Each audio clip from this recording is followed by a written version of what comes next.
السلام علیکم معزز سامعین، آپ سن رہے ہیں سنیک سرکل، مصنف مظہر کلیم ایم اے، ایپیسوڈ 4۔ ڈاکٹر یعقوب کی مسیحائی سے عمران اور اس کے ساتھی واقعی انتہائی حیرت انگیز طور پر تندرست ہونا شروع ہو گئے۔ آج انہیں یہاں آئے ہوئے تیسرا روز تھا، لیکن آج وہ سب نہ صرف چل پھر سکتے تھے بلکہ ان کے زخم بھی تقریباً مندمل ہو گئے تھے۔ آپ لوگوں کو زیادہ سے زیادہ ایک روز اور یہاں رہنا ہوگا، اس کے بعد آپ پہلے کی طرح سپر فٹ ہو جائیں گے، ڈاکٹر یعقوب نے مسکراتے ہوئے کہا۔ آپ واقعی مسیحا ہیں ڈاکٹر یعقوب، میں آپ کی مسیحائی پر ایمان لے آیا ہوں، عمران نے مسکراتے ہوئے کہا، اور ڈاکٹر یعقوب ہنس پڑا۔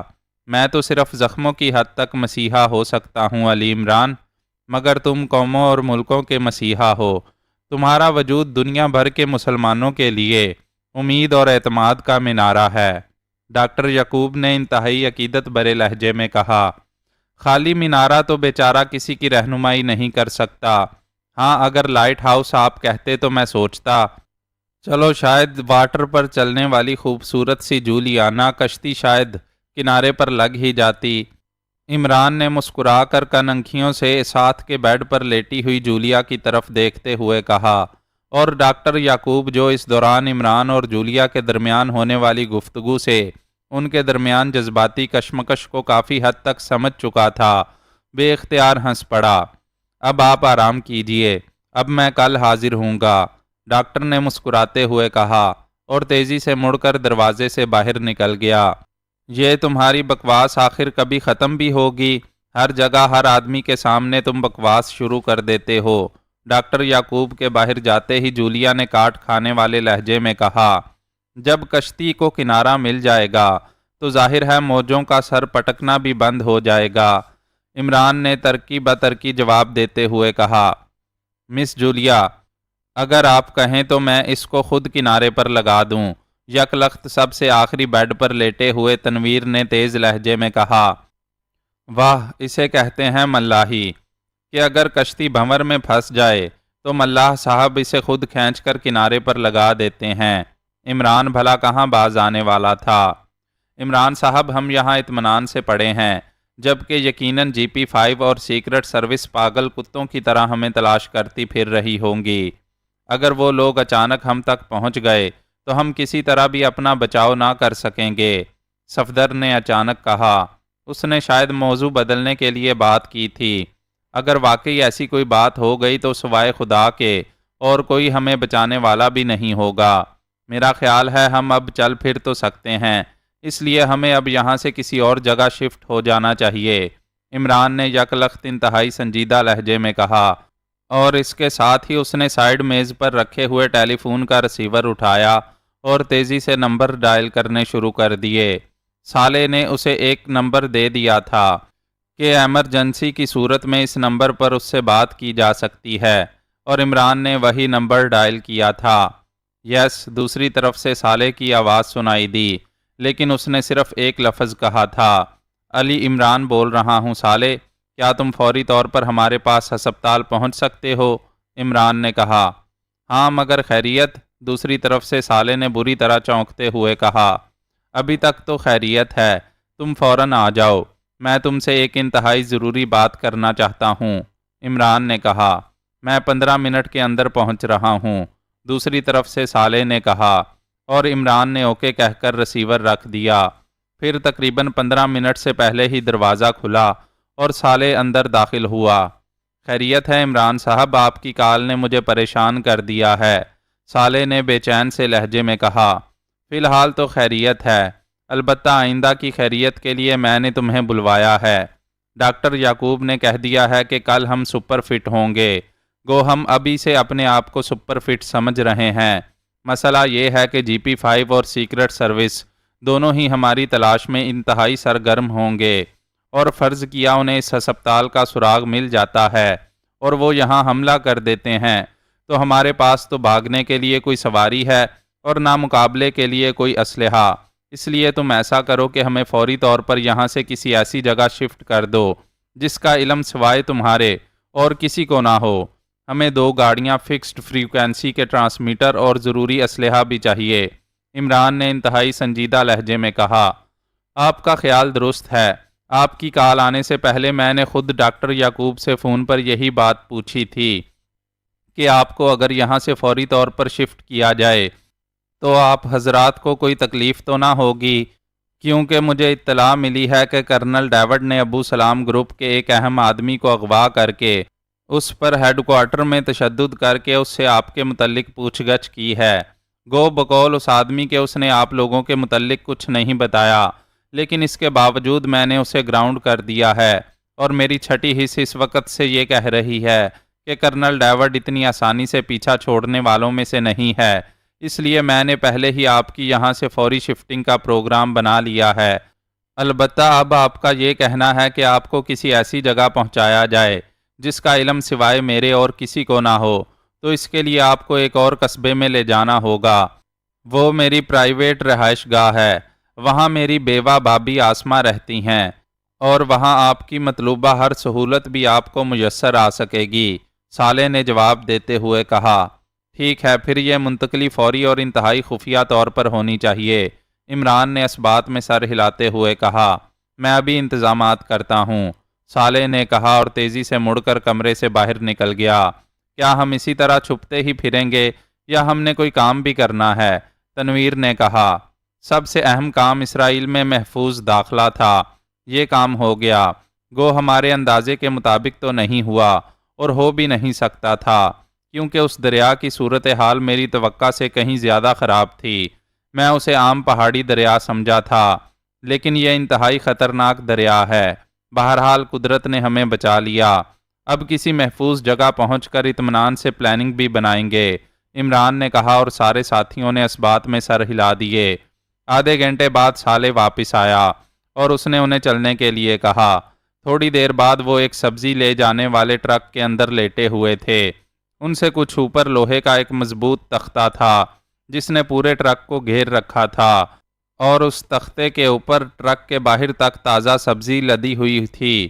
اس طرح نیچے ٹرک کی پوری لمبائی چوڑائی جتنا ایک خفیہ خانہ سا بن گیا تھا۔ ٹرک کی سائڈوں پر باریک باریک سوراخ پہلے سے موجود تھے جن سے تازہ ہوا اندر آتی تھی، اور عمران اور اس کے ساتھی سمجھ گئے کہ یہ ٹرک گروپ کے لوگوں کی خفیہ نقل و حرکت کے لیے خصوصی طور پر تیار کیا گیا ہوگا۔ تھوڑی دیر بعد ٹرک روانہ ہو گیا۔ صالح نے ٹرک کے فرش پر فوم کے موٹے گدے بچھا رکھے تھے، اور یہ سب لوگ ان گدوں پر لیٹے ہوئے تھے، اس لیے ٹرک کے جھٹکے انہیں کوئی تکلیف نہیں دے رہے تھے، ورنہ اگر یہ ٹرک کے فرش پر لیٹے ہوتے تو شاید ڈاکٹر یعقوب کی اب تک کی ساری محنت ضائع ہو جاتی۔ ٹرک مسلسل 2 گھنٹوں تک چلتا رہا۔ راستے میں 3-4 بار وہ کافی دیر کے لیے رکتا بھی رہا، اور ٹرک کے گرد انہیں بھاری بوٹوں کی چاپ بھی سنائی دیتی رہی۔ یقیناً ٹرک کی چیکنگ کی گئی ہوگی، لیکن اس خفیہ خانے تک کوئی نہ پہنچ سکا۔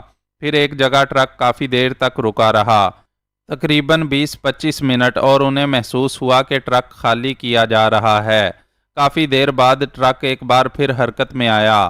اس بار اس کی رفتار پہلے سے کہیں زیادہ تیز تھی۔ کافی دیر بعد ٹرک ایک بار پھر رکا، اور اس کے ساتھ ہی اوپر موجود تختہ ہٹایا جانے لگا۔ چند لمحوں بعد وہ سب ایک ایک کر کے باہر اتر آئے۔ عمران یہ دیکھ کر حیران رہ گیا کہ وہ کھیتوں کے ایک طویل سلسلے کے درمیان خالی جگہ پر کھڑے تھے۔ یہاں سے ہم پیدل جائیں گے کیونکہ یہ ٹرک بھی چیک ہو سکتا ہے، صالح نے مسکراتے ہوئے کہا، اور عمران اس احتیاط پر بے اختیار مسکرا دیا۔ مختلف کھیتوں سے گزر کر وہ ایک کچی سڑک پر آ گئے، اور پھر سڑک پر چلتے ہوئے وہ تھوڑی دیر بعد ایک بستی کے قریب پہنچ گئے۔ وہ بستی کے عقبی حصے کی طرف سے اس کے اندر داخل ہوئے، اور چند لمحوں بعد وہ ایک وسیع مگر پختہ مکان میں داخل ہو رہے تھے۔ آسمہ بھابھی کہیں گئی ہوئی ہیں شاید، صالح نے ادھر ادھر دیکھتے ہوئے کہا، اور عمران نے سر ہلا دیا۔ تھوڑی دیر بعد وہ ایک بڑے سے کمرے میں پہنچ گئے۔ صالح نے تھوڑی دیر بعد انہیں نئے لباس بھی لا کر دیے۔ جولیا کے لیے بھی وہ لباس لے آیا تھا۔ یہ سب لباس کیا تم نے ہمارے سائز کے مطابق پہلے سے بنوا رکھے تھے؟ عمران نے حیرت بھرے لہجے میں کہا۔ ایسی کوئی بات نہیں، البتہ مجھے آپ سب لوگوں کے جسمانی سائز کے مطابق لباس الماریوں سے منتخب کرنے پڑے ہیں۔ اسے آپ ایک گروپ کا ہیڈ کوارٹر سمجھیں، یہاں ہر چیز موجود ہے۔ صالح نے مسکراتے ہوئے کہا، گروپ ہیڈ کوارٹر کیا مطلب ہے؟ تم نے تو کہا تھا کہ یہ تمہاری پرائیویٹ رہائش گاہ ہے اور تمہاری بھابھی یہاں رہتی ہے۔ عمران نے اور زیادہ حیرت بھرے لہجے میں کہا، میں نے درست کہا ہے، یہ ہمارا آبائی مکان ہے اور یہاں میری بھابھی آسمہ ہی رہتی ہے۔ وہ بیوہ ہے، اس کا خاوند طالع میرا بڑا بھائی تھا۔ وہ ایک مشن کے دوران آج سے 6 سال پہلے شہید ہو گیا تھا۔ طالع اس گروپ کا سربراہ تھا اور اس مکان کو اس نے اپنے گروپ کا ہیڈ کوارٹر بنایا ہوا تھا۔ یہ لباس وغیرہ سب طالع نے اکٹھے کر کے رکھے تھے، لیکن طالع کی موت کے بعد اس کا ہیڈ کوارٹر والا درجہ ختم ہو گیا، البتہ سب کچھ یہیں پڑا رہ گیا۔ صالح نے پوری طرح وضاحت کرتے ہوئے کہا، اور عمران نے اس بات میں سر ہلا دیا، اور تھوڑی دیر بعد وہ سب نہا دھو کر اور لباس بدل کر ایک بار پھر اس کمرے میں آ بیٹھے۔ میں بھابھی کا انتظار کر رہا ہوں تاکہ آپ کا ان سے تعارف کرا کر یہاں سے روانہ ہو جاؤں۔ صالح نے جو اسی کمرے میں بیٹھا ہوا تھا ان سے مخاطب ہو کر کہا، آپ کی بھابھی تو اس بڑھاپے میں یہاں اکیلے رہتے ہوئے بہت تکلیف اٹھاتی ہوں گی۔ جولیا نے انتہائی ہمدردانہ لہجے میں کہا، آسمہ بھابھی بوڑھی نہیں ہے، نوجوان ہیں۔ طالع بھائی نے اپنی پسند سے شادی کی تھی اور شادی کے صرف 1 ماہ بعد ہی طالع بھائی شہید ہو گئے تھے۔ صالح نے مسکراتے ہوئے جواب دیا، ارے یہ یہاں کیسی گہما گہمی ہے؟ کون لوگ ہیں؟ اچانک باہر سے ایک نوجوان عورت کی حیرت بھری آواز سنائی دی اور صالح بجلی کی سی تیزی سے اٹھ کر کمرے سے باہر نکل گیا۔ تھوڑی دیر بعد دروازہ ایک بار پھر کھلا اور صالح ایک نوجوان مگر انتہائی خوبصورت اور سمارٹ لڑکی کے ساتھ اندر داخل ہوا، جس کے چہرے پر معصومیت کے ساتھ ساتھ حیرت کے تاثرات نمایاں تھے۔ عمران اور اس کے سارے ساتھی اس کے استقبال کے لیے اٹھ کھڑے ہوئے۔ صالح نے آسمہ اور عمران کا تعارف کرایا اور پھر عمران نے اپنے باقی ساتھیوں کا تعارف آسمہ سے کرا دیا۔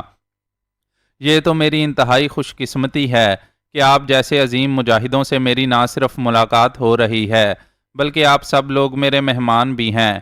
میں صالح کی بے حد مشکور ہوں کہ اس نے مجھے یہ عظیم موقع بخشا ہے، آسمہ نے انتہائی خلوص بھرے لہجے میں کہا۔ صالح نے بھی آپ کی بے حد تعریف کی تھی، لیکن سچ پوچھئے تو آپ اس تعریف سے کہیں زیادہ اچھی ہیں، عمران نے مسکراتے ہوئے کہا، اور آسمہ کا چہرہ یکلخت گلنار ہو گیا۔ آسمہ، انہیں یہاں کوئی تکلیف نہیں ہونی چاہیے، اب میں چلتا ہوں، مجھے بہت سے کام نمٹانے ہیں، صالح نے مسکراتے ہوئے کہا، اور عمران اور اس کے ساتھیوں کو خدا حافظ کہہ کر وہ کمرے سے باہر چلا گیا۔ آپ تشریف رکھیں، میں آپ کے لیے کھانا تیار کرتی ہوں، آسمہ نے مسکراتے ہوئے کہا۔ آئیے میں آپ کی مدد کرتی ہوں، جولیا نے اٹھتے ہوئے کہا۔ ارے آپ تشریف رکھیں، آپ مہمان ہیں، مجھے کوئی تکلیف نہیں ہوگی، آسمہ نے کہا، لیکن جولیا اصرار کر کے اس کے ساتھ چلی گئی۔ اب عمران صاحب، ہمیں کوئی پلاننگ بنا لینی چاہیے، آسمہ اور جولیا کے باہر جاتے ہی صفدر نے کہا۔ میرا خیال ہے ہمیں سب سے پہلے سیکرٹ سروس کے ہیڈ کوارٹر پر حملہ کرنا چاہیے، تنویر نے کہا۔ ان لوگوں نے یقیناً اس کی حفاظت کے انتظامات کر رکھے ہوں گے، اس لیے اندھا دھند حملہ مناسب نہ رہے گا، صفدر نے کہا۔ میرا خیال ہے ہمیں ان لوگوں کی توجہ ہٹانے کے لیے کوئی ایسا اقدام کرنا چاہیے جس سے ان کی توجہ ہیڈ کوارٹر سے ہٹ جائے، اس بار نعمانی نے کہا۔ ہمارا اصل ٹارگٹ تو وہ اسپیشل سیل ہے، اور یہ اسپیشل سیل شہر کے اندر نہیں ہو سکتا، یہ شہر سے دور کہیں کوئی ایسا کیمپ ہوگا جہاں جدید انداز میں دہشت گردی کی باقاعدہ تربیت دی جاتی ہوگی۔ ہمیں دراصل سب سے پہلے اس اسپیشل سیل کا سراغ لگانا ہے، ورنہ ہم ایسے ہی ادھر ادھر بھٹکتے رہے تو ٹارگٹ تک نہ پہنچ سکیں گے، عمران نے کہا۔ لیکن کس طرح سراغ لگایا جائے؟ جب فلسطینی اس کا سراغ نہیں لگا سکے تو ہم کیسے لگا سکیں گے؟ صفدر نے حیرت بھرے لہجے میں کہا۔ بڑا آسان طریقہ ہے، سیکرٹ سروس کے کسی ایسے آدمی کو اغوا کیا جائے جو اس سیل کے بارے میں تفصیلات جانتا ہو، عمران نے کہا تو سب چونک پڑے۔ پھر تو اس جم مارکر کو ہی کیوں نہ اغوا کر لیا جائے، تنویر نے کہا۔ تمہارا خیال ہے جم مارکر سڑک کے کنارے اغوا ہونے کے لیے کھڑا ہوگا؟ عمران نے منہ بناتے ہوئے جواب دیا۔ کوشش تو کی جا سکتی ہے، تنویر نے جھلائے ہوئے لہجے میں کہا۔ آج تک تمہاری ایک کوشش تو کامیاب ہو نہیں سکی، اور کیسے کامیاب ہوگی؟ عمران نے مسکراتے ہوئے کہا۔ کیا کہہ رہے ہو؟ کس کوشش کی بات کر رہے ہو؟ تنویر نے چونک کر پوچھا۔ وہی درد دل والی، عمران نے مسکراتے ہوئے جواب دیا، اور سب ساتھی بے اختیار ہنس پڑے۔ فکر نہ کرو، کسی روز میں اس کوشش کی راہ میں موجود دیوار ڈھا ہی دوں گا، تنویر نے بھی مسکراتے ہوئے کہا۔ عمران صاحب پلیز، ہم یہاں صرف مذاق کرنے کے لیے اکٹھے نہیں ہوئے، صفدر نے فوراً ہی مداخلت کرتے ہوئے کہا، کیونکہ وہ اچھی طرح جانتا تھا کہ اگر اس نے فوراً مداخلت نہ کی تو عمران نے باز نہیں آنا اور تنویر نے ابھی بگڑ جانا ہے۔ اس طرح اچھا خاصا ماحول کشیدہ ہو کر رہ جائے گا۔ میرا خیال ہے کہ اس سیل کے بارے میں جم مارکر یا زیادہ سے زیادہ اس کا کوئی اسسٹنٹ ہی واقف ہوگا، اس لیے واقعی جب تک ہم جم مارکر کو اغوا نہ کریں گے اس اسپیشل سیل کا پتہ نہ چل سکے گا، کیپٹن شکیل نے کہا۔ لیکن جم مارکر کو اغوا کرنا آسان بھی تو نہیں، صفدر نے کہا۔ ایک صورت ہو سکتی ہے کہ اگر ہم اس جم مارکر کی ذاتی رہائش گاہ کا پتہ چلا لیں تو پھر اسے آسانی سے اغوا کیا جا سکتا ہے، صدیقی نے کہا۔ ہاں لیکن کس طرح؟ صفدر نے اس بات میں سر ہلاتے ہوئے کہا، اور پھر ان سب کے دوران مختلف تجویزوں پر زور و شور سے بحث چھڑ گئی، جبکہ عمران خاموش بیٹھا صرف ان کی باتیں سن رہا تھا۔ ابھی یہ بحث جاری تھی کہ آسمہ اور جولیا نے کھانا میزوں پر لگانا شروع کر دیا۔ واہ، اسے کہتے ہیں سگڑاپا، عمران نے مسکراتے ہوئے کہا، اور آسمہ بے اختیار کھلکھلا کر ہنس پڑی۔ مس جولیا تو کھانے پکانے کے فن میں طاق ہیں، میں تو ان کی مہارت دیکھ کر حیران رہ گئی ہوں، آسمہ نے مسکراتے ہوئے کہا۔ ابھی تو تم نے اس کے جوہر دیکھے ہی نہیں، تم کیا بڑے بڑے 30 مار خان اس کے جوہروں کے معترف ہیں، عمران نے کننکھیوں سے تنویر کی طرف دیکھتے ہوئے کہا۔ بس بس، بکواس کی ضرورت نہیں، چلو کھانا کھاؤ، جولیا نے قدرے گھبرائے ہوئے لہجے میں عمران کو ڈانٹتے ہوئے کہا۔ وہ شاید اس بات سے ڈر رہی تھی کہ آسمہ کے سامنے کہیں عمران کی زبان رواں ہو گئی تو اسے خاصی شرمندگی اٹھانی پڑے گی۔ پھر آسمہ کو بھی انہوں نے اپنے ساتھ کھانے میں شریک کر لیا۔ آسمہ، تمہارا شہید شوہر کس گروپ سے وابستہ تھا؟ عمران نے کھانے کے دوران آسمہ سے مخاطب ہو کر پوچھا۔ اسے کوڈ میں ریڈ برڈ کہا جاتا تھا۔ یہ گروپ اسرائیل کی اہم شخصیات کو قتل کرنے کے فرائض سر انجام دیتا تھا۔ ایک بار انہوں نے جب ایک اہم سیاسی شخصیت پر حملہ کیا تو وہ لوگ پہلے سے تیار تھے۔ نتیجہ یہ کہ طالع گرفتار ہو گیا، جبکہ اس کے باقی ساتھی شہید ہو گئے۔ اس کے بعد اس شخصیت نے طالع پر بے پناہ تشدد کر کے آخرکار اسے شہید کر دیا۔ اس کی مسخ شدہ لاش ہی ہمیں ملی تھی، آسمہ نے گلگیر سے لہجے میں کہا۔ کس اہم شخصیت کی آپ بات کر رہی ہیں؟ عمران نے انتہائی سنجیدہ لہجے میں پوچھا۔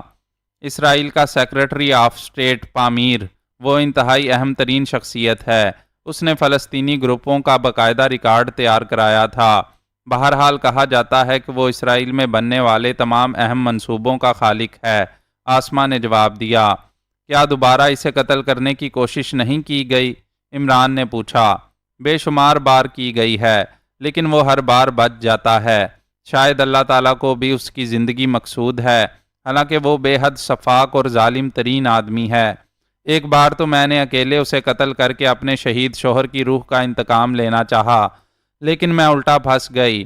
پامیر بھی وہاں موجود نہ تھا، اس لیے مجھے کسی سینٹر میں لے جایا گیا اور مجھ پر بے پناہ غیر انسانی تشدد کیا گیا۔ لیکن میری شاید زندگی باقی تھی کہ اس دوران صالح کو میری گرفتاری کا علم ہو گیا۔ اس نے اس سینٹر پر ریڈ کیا اور مجھے وہاں سے نیم مردہ حالت میں اٹھا لایا۔ میں 3 ماہ ہسپتال میں زیر علاج رہی، پھر ٹھیک ہو سکی۔ صالح نے مجھے سختی سے کسی بھی ایسے کام سے منع کر رکھا ہے، آسمہ نے جواب دیا۔ آپ نے کہاں اس پر حملہ کیا تھا؟ عمران نے پوچھا۔ اس کی رہائش گاہ پر، میں ایک گٹر کے ذریعے اندر داخل ہونے میں کامیاب ہو گئی، لیکن پھر پکڑی گئی، آسمہ نے جواب دیا۔ کیا وہ اب بھی وہیں رہتا ہے؟ عمران نے پوچھا۔ ہاں، اس کی رہائش گاہ قلعہ نما ہے، اور اس کی حفاظت بالکل اسی طرح کی جاتی ہے جیسے صدر کی رہائش گاہ کی جاتی ہے۔ ویسے وہ خود بھی بے حد ہوشیار آدمی ہے، اب تو وہ آرمرڈ کار میں باہر جاتا ہے، اس کا دفتر ایک فوجی چھاؤنی کے اندر ہے، آسمہ نے جواب دیا۔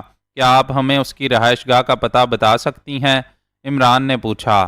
کیوں، آپ کیوں پوچھ رہے ہیں؟ آسمہ نے چونک کر پوچھا۔ آپ بتائیں تو صحیح، عمران نے پوچھا۔ ٹاپ کالونی جہاں ختم ہوتی ہے، وہاں سے ہٹ کر سرخ رنگ کی قلعہ نما عمارت ہے، وہاں باقاعدہ ملٹری کا پہرا رہتا ہے اور اندر بھی سائنسی حفاظتی آلات لگے ہوئے ہیں۔ آسماء نے جواب دیا، چلو بھائی، تم لوگ مشن کی بات کر رہے تھے، اب سب سے پہلے ہم نے یہ مشن مکمل کرنا ہے۔ یہ پامیر ہی یقیناً اسپیشل سیل کے منصوبے کا خالق ہوگا، عمران نے کہا، اور باقی ساتھیوں نے اس بات میں سر ہلا دیا۔ کیا مطلب؟ کیا آپ پامیر پر حملہ کریں گے؟ نہیں، آج تک کوئی بھی فلسطینی گروپ اس پر حملے میں کامیاب نہیں ہو سکا۔ آپ پلیز یہ ارادہ ترک کر دیں، آسماء نے منت بھرے لہجے میں کہا۔ اس کے لہجے میں خوف کا عنصر نمایاں تھا۔ آپ بے فکر رہیں، اس بار انشاءاللہ یہ حملہ کامیاب رہے گا۔ اس درندے نے میری بہن کے شوہر کو شہید کیا ہے، تو اس درندے کا انجام بھی میری بہن کے ہاتھوں ہی ہوگا، عمران نے انتہائی جذباتی لہجے میں کہا۔ آپ کی بہن کے شوہر کو؟ کیا مطلب؟ آپ تو پاک ایشیا میرا مطلب ہے، آسماء نے اور زیادہ حیران ہوتے ہوئے کہا۔ فاصلے کوئی حیثیت نہیں رکھتے آسماء بہن، عمران نے کہا تو آسماء کے چہرے پر یک لخت مسرت کی تیز چمک ابھر آئی۔ اوہ اوہ، تو آپ میرے متعلق بات کر رہے ہیں؟ اوہ، مجھے آپ جیسے بھائیوں پر فخر ہے۔ ٹھیک ہے، اب میں بھی آپ کے ساتھ چلوں گی، آسماء نے انتہائی مسرت بھرے لہجے میں کہا۔ بس آپ بھائیوں کو ایسے لذیذ کھانے کھلاتی رہیں، یہی بہت ہے، باقی کام ہم کر لیں گے، عمران نے مسکراتے ہوئے کہا، اور صفدر سمیت باقی ساتھی بھی عمران کی بات سن کر ہنس پڑے۔ جم مار کر پنجرے میں قید کیے جانے والے جنگلی شیر کی طرح ادھر ادھر ٹہل رہا تھا۔ اس کے سامنے 5 آدمی بندھے ہوئے بیٹھے تھے، جن کے جسموں پر ڈاکٹروں جیسے اوور آل موجود تھے، اور 12 کے قریب عورتیں تھیں جو نرسوں کے لباس میں تھیں۔ وہ اس وقت نیشنل سیڈ فارم کے نیچے تہہ خانوں میں اپنے گروپ کے ساتھ موجود تھا۔ اس نے انتہائی مہارت کے ساتھ یہاں اس طرح اچانک ریڈ کیا تھا کہ کسی کو بچ نکلنے کا موقع نہ مل سکا تھا، لیکن اس کے باوجود عمران اور اس کے ساتھیوں کا یہاں سایہ تک موجود نہ تھا، اور ڈاکٹر اور نرسیں عمران اور اس کے ساتھیوں کے یہاں آنے سے بھی یکسر انکاری تھیں۔ اس بوڑھے کو اس ستون کے ساتھ کھڑا کر کے باندھ دو، میں ابھی اس کی ہڈیوں سے اصل بات اگلوا لیتا ہوں، جم مارکر نے اچانک چیختے ہوئے کہا، اور اس کے آدمی بجلی کسی تیزی سے ایک ادھیڑ عمر آدمی کی طرف لپکے جسے اس ہسپتال کا انچارج بتایا گیا تھا، اور چند لمحوں بعد اسے رسیوں کی مدد سے ستون کے ساتھ باندھ دیا گیا۔ ادھیڑ عمر آدمی کے چہرے پر چٹانوں جیسی سنجیدگی اور گہرے سمندر جیسا اعتماد تھا۔ ہوں، تو تم اس خفیہ ہسپتال کے انچارج ہو، کیا نام ہے تمہارا؟ جم مارکر نے ہونٹ چباتے ہوئے پوچھا۔ میرا نام ڈاکٹر یعقوب ہے، اس ادھیڑ عمر ڈاکٹر نے بڑے اعتماد بھرے لہجے میں جواب دیتے ہوئے کہا۔ ڈاکٹر یعقوب، تم مسلمان ہو، اور یہ تمہارے ساتھی بھی سب مسلمان ہیں، میں ٹھیک کہہ رہا ہوں نا؟ جم مارکر نے تیز لہجے میں کہا۔ ہاں، الحمدللہ ہم سب مسلمان ہیں، اور ہمیں اپنے مسلمان ہونے پر فخر ہے، ڈاکٹر یعقوب نے اسی لہجے میں جواب دیتے ہوئے کہا۔ تو مسلمان صاحب، بہتر یہی ہے کہ تم اپنے ایمان اور غیرت کو آزمائش میں نہ ڈالو، اور مجھے بتا دو کہ تم نے عمران اور اس کے ساتھیوں کو یہاں سے کہاں شفٹ کیا ہے؟ جم مارکر نے طنزیہ انداز میں مسکراتے ہوئے کہا۔ جو کچھ ہم جانتے تھے وہ ہم نے پہلے ہی بتا دیا ہے، ڈاکٹر یعقوب نے اسپاٹ لہجے میں جواب دیتے ہوئے کہا۔ دیکھو، یہ 12 نرسیں مسلمان عورتیں ہیں، اگر تم نے اس بار سچ نہ بتایا تو میں اپنے ساتھیوں کو حکم دوں گا کہ یہیں تم سب کے سامنے ان کی عزتیں لوٹ لیں۔ بولو، تیار ہو؟ جم مارکر نے کہا، اور نہ صرف ڈاکٹر یعقوب بلکہ وہاں موجود سارے مردوں اور عورتوں کے چہرے فک ہو گئے، کیونکہ انہیں ان یہودی لوگوں سے کبھی بھی کسی خیر کی امید نہیں ہو سکتی تھی۔ مجھے تم پڑھے لکھے آدمی لگتے ہو، کیا تم نے علم اس لیے حاصل کیا ہے کہ تم اس طرح کے جاہلانہ، کمینے اور گھٹیا حربے استعمال کرو؟ کیا تم نے کبھی سنا ہے کہ کسی بھی فلسطینی نے کسی یہودی عورت کی عزت خراب کی ہے؟ اگر تم نے یہ گھٹیا کام کر ڈالا تو یقین کرو کہ پورے اسرائیل میں کسی یہودی عورت کی عزت نہ بچ سکے گی، ڈاکٹر یعقوب نے انتہائی غصیلے لہجے میں کہا، اور جم مار کر بے اختیار ہنس پڑا۔ یہ تو بعد کا مسئلہ ہے، اس وقت تو وہی ہوگا جو میں چاہوں گا، تم چاہے اسے گھٹیا حربہ کہو یا بڑھیا، مجھے اس سے کوئی تعلق نہیں، میں تو صرف اتنا چاہتا ہوں کہ تم مجھے سچ سچ بتا دو کہ عمران اور اس کے ساتھی کہاں ہیں۔ جم مارکر نے اسی طرح شیطانی انداز میں مسکراتے ہوئے کہا۔ جب ہمیں معلوم ہی نہیں تو ہم بتائیں کیا؟ ڈاکٹر یعقوب نے ہونٹ بھینچتے ہوئے کہا، اس عورت کو کھول کر اس کے ہاتھ اور پیر باندھو اور پھر اس کا پورا لباس پھاڑ دو اور اسے یہیں ان لوگوں کے سامنے بے عزت کرو۔ چلو شروع ہو جاؤ۔ میں دیکھتا ہوں یہ کتنی مسلمان عورتوں کی عزتیں لٹوا کر بتاتے ہیں۔ جم مارکر نے انتہائی تیز لہجے میں اپنے ساتھ موجود 10 مسلح افراد سے مخاطب ہو کر کہا، اور ان میں سے 2 تیزی سے ایک نرس کی طرف لپکے۔ رک جاؤ، میری بہن کو بے عزت نہ کرو، میں بتاتا ہوں تمہیں، رک جاؤ۔ اچانک ایک ڈاکٹر نے بری طرح چیختے ہوئے کہا، اور جم مارکر بے اختیار اچھل پڑا۔ اوہ، تو یہ نرس تمہاری بہن ہے، بہت خوب، پھر تو تم لازماً بتاؤ گے۔ سنو، میں تمہیں صرف 1 منٹ دے سکتا ہوں۔ اگر تم نے 1 منٹ کے اندر مجھے سب کچھ نہ بتا دیا تو پھر میں یہاں سے چلا جاؤں گا اور میرے حکم کی تعمیل شروع ہو جائے گی۔ جم مارکر نے تیز لہجے میں کہا، میں تمہیں سب کچھ بتانے کے لیے تیار ہوں، لیکن یہاں نہیں، تم مجھے یہاں سے کہیں اور لے جاؤ۔ اس ڈاکٹر نے ہونٹ چباتے ہوئے کہا، میں کسی عام تنظیم کا سربراہ نہیں ہوں، سمجھے، سیکرٹ سروس کا چیف ہوں، اس لیے تمہارے ذہن میں جو خیال آ رہا ہے کہ تم آزاد ہوتے ہی جدوجہد شروع کر دو گے، اسے ذہن سے نکال دو اور جو کچھ کہنا ہے یہیں بتا دو، اور یہ بھی سن لو کہ آدھا منٹ گزر گیا ہے۔ جم مارکر نے تیز لہجے میں کہا، علی عمران اور اس کے ساتھیوں کو یہاں علاج کے لیے لایا گیا تھا، لیکن اب سے 2 گھنٹے پہلے وہ یہاں سے چلے گئے ہیں اور ہمیں نہیں معلوم کہ وہ کہاں گئے ہیں۔ اس ڈاکٹر نے کہا، تمہارا نام کیا ہے؟ جم مارکر نے ہونٹ چباتے ہوئے کہا، خالد۔ ڈاکٹر نے جواب دیا، تو ڈاکٹر خالد صاحب، اب تم یہ بتاؤ کہ انہیں یہاں سے کون لے گیا ہے؟ جم مارکر نے کہا، ہمیں نہیں معلوم، انہوں نے کسی کو فون کیا اور پھر وہ سب خاموشی سے یہاں سے باہر چلے گئے۔ ڈاکٹر خالد نے جواب دیتے ہوئے کہا، اوکے، ڈاکٹر خالد کی بہن کو کھولو اور میرے حکم کی تعمیل کرو۔ جم مارکر نے تیز لہجے میں کہا، اور اس بار واقعی 2 مسلح افراد اس نرس پر جھپٹ پڑے۔ نرس نے بری طرح چیخنا شروع کر دیا، لیکن ظاہر ہے وہ بیچاری ایک عام سی عورت تھی، وہ ان مسلح اور تربیت یافتہ افراد کے چنگل سے کیسے بچ سکتی تھی؟ میں سچ کہہ رہا ہوں، ڈاکٹر خالد نے بری طرح چیختے ہوئے کہا، تم اگر سچ بتا دو تو اب بھی تمہاری بہن کی عزت بچ سکتی ہے۔ جم مارکر نے کہا، اور ڈاکٹر خالد نے منہ کھولا ہی تھا کہ یکلخت ڈاکٹر یعقوب چیخ پڑا، ڈاکٹر خالد، عظیم مقصد کے لیے قربانیاں دینی پڑتی ہیں۔ ڈاکٹر یعقوب نے چیخ کر کہا، مگر دوسرے لمحے تڑتڑاہٹ ہوئی اور اس کے ساتھ ہی ڈاکٹر یعقوب چیخ مار کر ستون کے ساتھ بندھا ہوا تڑپنے لگا۔ یہ فائرنگ جم مارکر نے مشین پسٹل سے کی تھی جو اس نے جیب سے نکالا تھا۔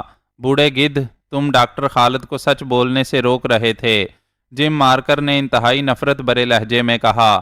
اس دوران نرس کے ہاتھ اس کے عقب میں باندھ دیے گئے اور اسے زبردستی وہیں فرش پر لٹا دیا گیا۔ 2 آدمیوں نے اس کے پیر پکڑ لیے، جبکہ 2 آدمی اس کے کاندھوں پر پیر رکھے کھڑے ہوئے تھے۔ پھاڑ دو اس کا لباس، کر دو اسے بے آبرو، جم مارکر نے چیخ کر کہا، اور پھر جیسے ہی ایک آدمی کا ہاتھ نرس کے لباس کی طرف بڑھا، ڈاکٹر خالد ہذیانی انداز میں چیخ پڑا، رک جاؤ، میں بتاتا ہوں، رک جاؤ۔ ڈاکٹر خالد کی حالت واقعی پاگلوں جیسی ہو گئی تھی۔ رک جاؤ، جم مارکر نے مسکراتے ہوئے کہا، اور وہ آدمی تیزی سے پیچھے ہٹے ہی تھے کہ یکلخت وہ نرس کسی زخمی پرندے کی طرح پھڑک کر اچھلی، اور پھر اس سے پہلے کہ کوئی اسے پکڑتا، اس نے اچھل کر پوری قوت سے ساتھ موجود سنگی ستون سے پوری قوت سے اپنا سر مار دیا، اور دوسرے لمحے وہ ایک دھماکے سے نیچے گر پڑی۔ اس کے سر سے خون فوارے کی طرح نکلنے لگا تھا۔ میں نے اپنی عزت پر اپنی زندگی قربان کر دی ہے بھائی، نرس نے ڈوبتے ہوئے لہجے میں کہا، اور اس کے ساتھ ہی ایک ہچکی لے کر وہ ختم ہو گئی۔ تم درندے ہو، تم وحشی ہو، جنگلی ہو، میری بہن عظیم تھی، وہ عظیم تھی، اس نے میری اور میرے خاندان کی لاج رکھ لی۔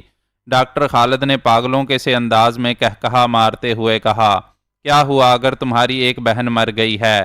ابھی 11 دوسری بہنیں تو موجود ہیں، جم مارکر نے شیطانی انداز میں کہا، اور اس کے ساتھ ہی اس نے دوسری نرس کو کھولنے کا اشارہ کیا۔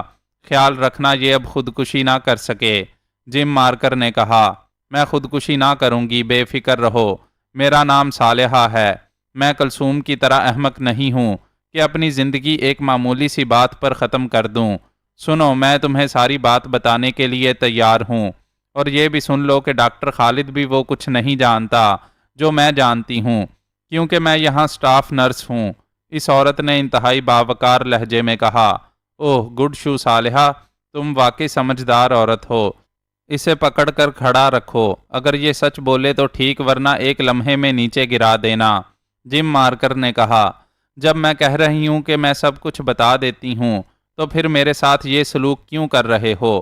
ہٹ جاؤ، صالحہ نے یکلخت چیخ کر کہا، اور دوسرے لمحے جس طرح بجلی چمکتی ہے اس طرح صالحہ نے یکلخت الٹی کلا بازی کھائی، اور پکڑنے والوں کے ہاتھ سے نکل کر وہ دوسرے لمحے توپ سے نکلنے والے گولے کی طرح کلا بازی کھاتی ہوئی سیدھی جم مارکر سے آ ٹکرائی، اور جم مارکر چیختا ہوا نیچے گرا ہی تھا کہ صالحہ نے یکلخت جھک کر وہ مشین پسٹل اٹھا لیا جو جم مارکر کے ہاتھ سے نکل کر ایک طرف گرا تھا، مگر دوسرے لمحے کمرہ مشین گن کی تڑتڑاہٹ سے گونج اٹھا، اور وہ عورت چیخ کر وہیں فرش پر تڑپتی ہوئی ساقط ہو گئی۔ اس کے جسم میں نہ جانے کتنے سوراخ بن گئے تھے۔ یہ فائرنگ جم مارکر کے ایک ساتھی نے کی تھی۔ گڈ شو پارکر، جم مارکر نے تیزی سے اچھل کر کھڑے ہوتے ہوئے کہا۔ اس کے چہرے پر عجیب سے تاثرات تھے۔ اب تیسری کو کھولو، میں دیکھتا ہوں یہ کیا کرتی ہے، جم مارکر نے اس بار انتہائی غصیلے لہجے میں کہا، لیکن دوسرے لمحے وہ بجلی کسی تیزی سے اچھل کر ایک طرف ہٹا، اور اس کے ساتھ ہی زوردار تڑتڑاہٹ ہوئی، اور اکٹھے بندھی ہوئی باقی 9 نرسیں چیختی ہوئی نیچے گریں اور بری طرح پھڑکنے لگیں۔ اس کے ساتھ ہی صالحہ کا وہ ہاتھ بھی نیچے گر گیا جس میں وہ مشین پسٹل موجود تھا جو اس نے گولیاں کھاتے ہوئے اٹھایا تھا۔ اس میں شاید زندگی کی کوئی رمق باقی رہ گئی تھی۔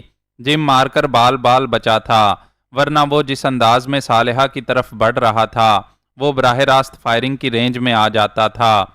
اب تم ہم مسلمان عورتوں کو بے عزت نہ کر سکو گے، یہودی درندو، صالحہ کی عجیب سی خرخراہٹ بری آواز سنائی دی، اور اس کے ساتھ ہی اس کے جسم نے مسلسل 2-3 جھٹکے کھائے، اور پھر اس کا جسم ڈھیلا پڑتا چلا گیا۔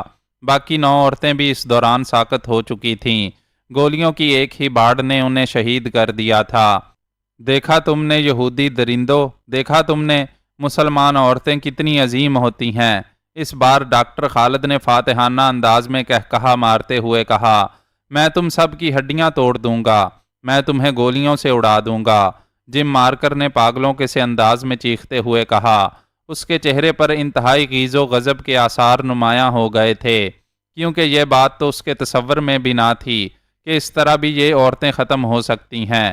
یہودی کتے، مار ڈالو ہمیں گولیوں سے، جو تمہارا جی چاہے کر ڈالو، مگر ڈاکٹر خالد نے حلق کے بل چیختے ہوئے کہا، مگر اس سے پہلے کہ اس کا فکرہ ختم ہوتا، جم مارکر نے اپنے ایک ساتھی سے مشین گن جھپٹی، اور دوسرے لمحے گولیوں کی تڑتڑاہٹ میں ڈاکٹر خالد کی آواز دب گئی۔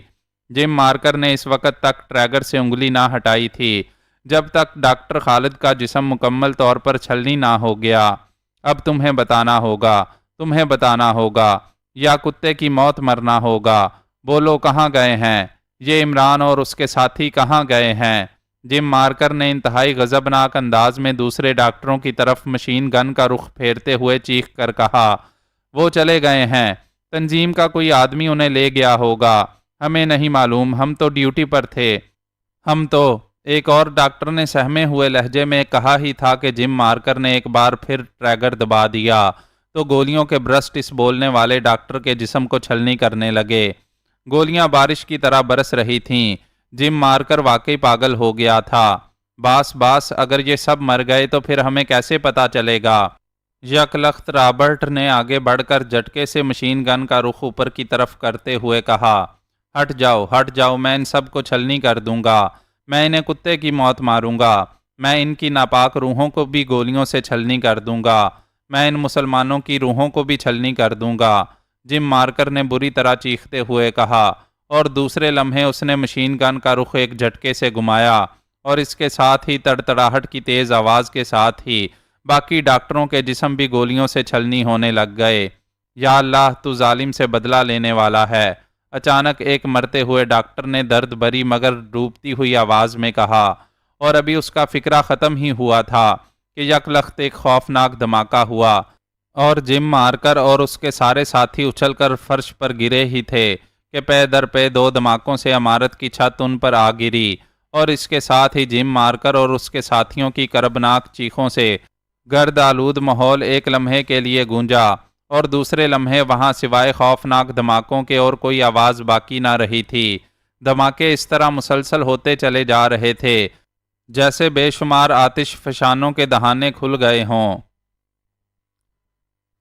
دو تیز رفتار ہیلی کاپٹر جن پر GP5 کے بڑے بڑے نشانات نمایاں طور پر نظر آ رہے تھے، انتہائی تیز رفتاری سے تلابیب سے تریش قصبے کی طرف اڑے چلے جا رہے تھے۔ آگے والے ہیلی کاپٹر میں کرنل ڈیوڈ اور میجر ہیری کے ساتھ ایکشن گروپ کے 4 افراد موجود تھے، جبکہ دوسرے ہیلی کاپٹر میں تمام ایکشن گروپ کے افراد موجود تھے۔ کرنل، ہمیں T3 بموں کی وجہ سے کافی دیر لگ گئی ہے، اس لیے کیوں نہ ہم پہلے چیک کر لیں کہ کیا اب بھی علی عمران اور اس کے ساتھی ہسپتال کے اندر موجود ہیں یا نہیں۔ عقبی سیٹ پر بیٹھے ہوئے میجر ہیری نے ڈرتے ڈرتے کہا، نہیں، وہ شیطان زخمی ہونے کی وجہ سے وہیں ہوں گے۔ وہ شدید زخمی ہیں، اس لیے تو ہسپتال میں ہیں، ورنہ عام زخموں کی تو وہ پرواہ ہی نہیں کرتے۔ انہیں اگر وہم بھی پڑ گیا کہ ان کو گھیرا جا رہا ہے تو وہ زخمی ہونے کے باوجود بھوتوں کی طرح غائب ہو جائیں گے، اس لیے ہم نے ان پر جاتے ہی T3 بموں کی بارش کر دینی ہے۔ میں انہیں ایک لمحہ بھی دینے کے لیے تیار نہیں ہوں۔ کرنل ڈیوڈ نے، جو پائلٹ کے ساتھ بیٹھا ہوا تھا، انتہائی فیصلہ کن لہجے میں کہا، اور میجر ہیری ہونٹ بھینچ کر خاموش ہو گیا، کیونکہ وہ کرنل ڈیوڈ کا مزاج جانتا تھا۔ اگر میجر ہیری ذرا سی مزید کوئی بات کرتا تو کرنل ڈیوڈ اسے یہیں ہیلی کاپٹر میں ہی گولی مارنے سے دریغ نہ کرتا۔ سب افراد کو سمجھا دیا ہے کہ انہوں نے یکے بعد دیگرے مسلسل T3 بموں کی بارش کرنی ہے اس سیڈ فارم پر۔ چند لمحوں کی خاموشی کے بعد کرنل ڈیوڈ نے مڑ کر تیز لہجے میں پوچھا، یس باس، اور سب کی بم گنیں پوری طرح لوڈر ہیں؟ میجر ہیری نے جواب دیا، تمہیں معلوم ہے نا کہ نیشنل سیڈ فارم کہاں ہے؟ کہیں غلط جگہ پر بمباری نہ کرا دینا۔ کرنل ڈیوڈ نے یکلخت ہیلی کاپٹر پائلٹ سے مخاطب ہو کر تیز لہجے میں کہا، جناب، میں نے اس سیڈ فارم میں 4 سال سروس کی ہے، اس لیے میں کیسے غلطی کر سکتا ہوں؟ میں تو اسے آنکھیں بند کر کے بھی شناخت کر سکتا ہوں، پائلٹ نے انتہائی مؤدبانہ لہجے میں کہا، اور کرنل ڈیوڈ نے مطمئن انداز میں سر ہلا دیا۔ 1 گھنٹے کی مسلسل اور تیز پرواز کے بعد وہ تریش قصبے کے نواح میں پہنچ گئے، اور پائلٹ نے ہیلی کاپٹر کی رفتار آہستہ کر دی۔ جناب، ہم ٹارگٹ پر پہنچنے والے ہیں، پائلٹ نے کرنل سے مخاطب ہو کر کہا، اور کرنل ڈیوڈ ایک جھٹکے سے سیدھا ہو کر بیٹھ گیا۔ میجر ہیری، ٹرانسمیٹر پر دوسرے ہیلی کاپٹر میں سوار ایکشن گروپ الرٹ کر دو، پہلے ہمارا ہیلی کاپٹر فائر کھولے گا، کرنل ڈیوڈ نے کہا، اور میجر ہیری نے جلدی سے جیب سے ایک چھوٹا سا ٹرانسمیٹر نکالا اور اس کا بٹن پریس کر کے اس نے ہدایات دینی شروع کر دیں۔ وہ جناب، وہ نیلے رنگ کی عمارت نیشنل سیڈ فارم ہے۔ اچانک پائلٹ نے نیچے گہرائی میں موجود ایک عمارت کی طرف اشارہ کرتے ہوئے کہا، جو دور دور تک پھیلے ہوئے کھیتوں کے درمیان کسی وسیع و عریض زرعی فارم کے انداز میں بنی ہوئی تھی۔ اوہ، یہ تو اکیلی عمارت ہے، یہ تو اور زیادہ اچھا ہو گیا ہے، اب اس طرح کوئی رسک ہی نہیں رہا، کرنل ڈیوڈ نے مسرت بھرے لہجے میں کہا۔ کرنل، یہ سیڈ فارم سرکاری ہوگا؟ اچانک میجر ہیری نے کہا، نہیں، ان فلسطینیوں کا پرائیویٹ ہے، سرکاری عمارت کے نیچے وہ اپنا مرکز کیسے بنا سکتے ہیں؟ کیا بات ہے، تم بلندی پر آ کر احمق ہو جاتے ہو، کرنل ڈیوڈ نے کاٹ کھانے والے لہجے میں کہا، اور میجر ہیری شرمندگی کے سے انداز میں بے اختیار سمٹ سا گیا، کیونکہ واقعی اس کا یہ سوال سراسر احمقانہ ہی تھا۔ ہیلی کاپٹر اب عمارت کی طرف تیزی سے جھک رہا تھا۔ فائرنگ کے لیے تیار ہو جاؤ، کرنل ڈیوڈ نے چیخ کر کہا، اور عقبی حصے میں موجود افراد تیزی سے سائیڈوں کی کھلی کھڑکیوں سے آدھے سے زیادہ نیچے لٹک گئے۔ ہیلی کاپٹر غوطہ مارتا ہوا تیزی سے عمارت کی طرف جھکتے ہوئے کافی گہرائی میں پہنچا۔ جیسے جیسے ہیلی کاپٹر نیچے ہوتا جا رہا تھا، عمارت اسی تیزی سے بڑی اور واضح ہوتی جا رہی تھی۔ عمارت کے باہر 4 بڑی بڑی جیپیں کھڑی تھیں، اور کئی مسلح افراد بھی کھڑے ہوئے نظر آ رہے تھے۔ فائر کرو، ورنہ کہیں یہ لوگ ہیلی کاپٹر کو ہی برسٹ نہ کر دیں، کرنل ڈیوڈ نے مسلح افراد کو دیکھ کر چیختے ہوئے کہا۔ ظاہر ہے اس کا خیال درست تھا کہ یہ مسلح افراد جو عام لباسوں میں ہیں، ان کا تعلق فلسطینیوں سے ہی ہوگا، اور دوسرے لمحے یکے بعد دیگرے T-3 بم تیزی سے اڑتے ہوئے عمارت کی طرف بڑھے، اور پھر جب پہلا دھماکہ ہوا تو پائلٹ نے ایک جھٹکے سے ہیلی کاپٹر کو اوپر اٹھایا اور تیزی سے اسے اوپر اٹھاتا ہوا آگے لے جاتا گیا۔ اس کے پیچھے دوسرے ہیلی کاپٹر نے غوطہ مارا اور نیچے ہونے والے خوفناک دھماکوں میں دوسرے ہیلی کاپٹر کی دونوں اطراف سے بارش کی طرح برسنے والے T-3 جیسے خوفناک بموں کی بارش نے مزید اضافہ کر دیا، اور نیلے رنگ کی یہ عمارت تنکوں کی طرح فضا میں بکھرتی چلی گئی۔ کرنل ڈیوڈ کے ہیلی کاپٹر نے چکر کاٹ کر دوسرا حملہ کیا اور پھر آگے بڑھتا گیا۔ جیپیں اور اس کے ساتھ موجود مسلح افراد پہلے ہی حملے کی زد میں آ کر ختم ہو گئے تھے، کیونکہ دو T-3 بموں نے خاص طور پر ان جیپوں اور ان کے ساتھ موجود آدمیوں کو ہی ٹارگٹ بنایا تھا۔ دوسرے راؤنڈ کے بعد عمارت مکمل طور پر ختم ہو گئی۔ آگ، دھوئیں اور گرد کے بادل آسمان کی طرف اٹھنے لگے، اور کرنل ڈیوڈ نے فائرنگ روک دینے کا حکم دیا۔ اس کے چہرے پر بے پناہ فاتحانہ چمک تھی۔ اب ہیلی کاپٹر سائیڈ پر اتار دو، اب ہم نے عمران اور اس کے ساتھیوں کی جلی ہوئی لاشوں کے ٹکڑے اکٹھے کرنے ہیں۔ گیس سلنڈر اٹھا لو، جلدی کرو، کرنل ڈیوڈ نے کہا، اور چند لمحوں بعد دونوں ہیلی کاپٹر سائیڈ پر اتر گئے، اور اس میں موجود ایکشن گروپ کے افراد بڑے بڑے سلنڈر اٹھائے تیزی سے آگے بڑھے، اور پھر انہوں نے پھیل کر ان سلنڈروں کا رخ جلتی ہوئی اور تباہ شدہ عمارت کی طرف کیا، اور دوسرے لمحے دودھیا رنگ کی تیز گیس کی فواریں چاروں طرف سے عمارت پر پڑنے لگیں۔ جہاں جہاں یہ گیس پڑتی وہاں آگ یکلخت بجھ جاتی۔ کرنل ڈیوڈ ایک ہیلی کاپٹر کے ساتھ بڑے فاتحانہ انداز میں کھڑا تھا۔ اس کا انداز ایسا تھا جیسے اس نے اکٹھی 7 سلطنتوں کو فتح کر لیا ہو۔ آگ اب مکمل طور پر بجھ چکی تھی، اور ہر طرف جلے ہوئے ملبے کے ڈھیر نظر آ رہے تھے، جن میں سے اب بھی ہلکا ہلکا دھواں اٹھتا ہوا صاف دکھائی دے رہا تھا۔ گیس کی دھاریں اب بھی ان جگہوں پر ماری جا رہی تھیں جہاں جہاں سے دھواں اٹھ رہا تھا، اور جب آگ مکمل طور پر بجھ گئی اور گیس کی وجہ سے حدت بھی ختم ہو گئی تو ایکشن گروپ کے تمام افراد واپس ہیلی کاپٹروں کی طرف پلٹ آئے۔ انہوں نے گیس سلنڈر واپس ہیلی کاپٹروں میں رکھے، اور اندر سے چھوٹے چھوٹے بیلچے اتار کر وہ ایک بار پھر ملبے کی طرف دوڑ پڑے۔ چونکہ انہیں مکمل ہدایات دی جا چکی تھیں، اس لیے وہ کسی رو بوٹ کے سے انداز میں کام کر رہے تھے۔ میجر ہیری ملبے کے پاس کھڑا انہیں مزید ہدایات دینے میں مصروف تھا۔ کرنل ڈیوڈ بھی اب فاتحانہ انداز میں قدم بڑھاتا ہوا آگے بڑھنے لگا، اور میجر ہیری کے قریب جا کر رک گیا۔ ملبہ تیزی سے ہٹایا جا رہا تھا، اور پھر کٹی پھٹی جلی ہوئی اور مسخ شدہ لاشیں نکال نکال کر باہر رکھی جانے لگیں، لیکن یہ سب عام فلسطینی تھے، اور سب سے حیرت انگیز بات یہ تھی کہ ان کے جسموں میں گولیوں کے سوراخ صاف نظر آ رہے تھے۔ یہ کیا ہوا؟ یہ ان لوگوں کو گولیاں کیسے لگ گئیں؟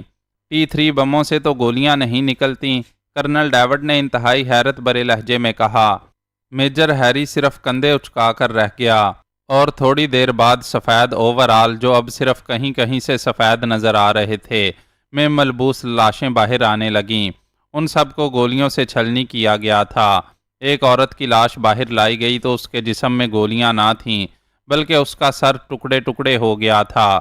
یہ پہلی لاش ہے جس میں گولیوں کے سوراخ نظر نہیں آئے، کرنل ڈیوڈ نے بڑبڑاتے ہوئے کہا۔ جم مارکر، سیکرٹ سروس کا چیف جم مارکر۔ اچانک گہرائی سے کسی کے بے اختیار چیخنے کی آواز سنائی دی۔ کہاں ہے جم مارکر؟ کب آیا ہے؟ کرنل ڈیوڈ نے چونک کر ادھر ادھر دیکھتے ہوئے کہا، جیسے جم مارکر کسی کار میں آ رہا ہو۔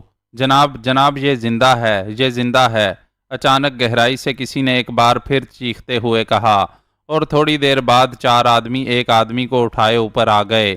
اس کے دونوں بازو ٹوٹ گئے تھے، ٹانگوں کے چیتھڑے اڑے ہوئے تھے، جسم پر زخموں کے بے شمار نشانات تھے، چہرہ آگ سے بری طرح جھلس گیا تھا، لیکن اس کا سانس آہستہ آہستہ چل رہا تھا، لیکن وہ صاف پہچانا جا سکتا تھا۔